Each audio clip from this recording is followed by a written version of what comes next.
Sondag vandag. En ek wou nie op die topic geskryf het, want it's a baie sensitive topic.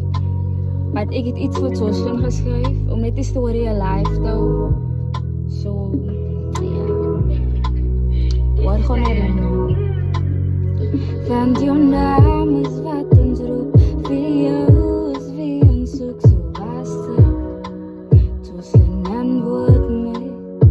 Want jou naam is wat ons roep, vir jou is wie ons soek, was dit. Jocelyn antwoord my. Kyk jy, van die stories wat gespin word, die tyd druk al om in. Die komme net gevumble, wat die stories maak die sin. Die stories word gechange, hulle hou ons in 'n lyn, lyk maar hulle weet waar net te weet, hy kan dan nou verdwyn. Ironies hoe hulle almal kan cope met die pyn. Hulle dink seker ons is toe en ons val vir die game. Wat wie's ek te blame? Ek maak dit 'n change in die hoop dat ons vir Jocelyn nou kan kry wat om te dink. Dat alles het gebeur net so vinnig, en niemand weet nou niks, wat die ys raak al hoe dunner. Die waarheid gaan uitkom, alles het dese vriende onskuldige kind, die goed te eet jou van binne. Die wêreld is snaaks van ons en us, en trust is laag, ons kyk nou waar die kind nou is.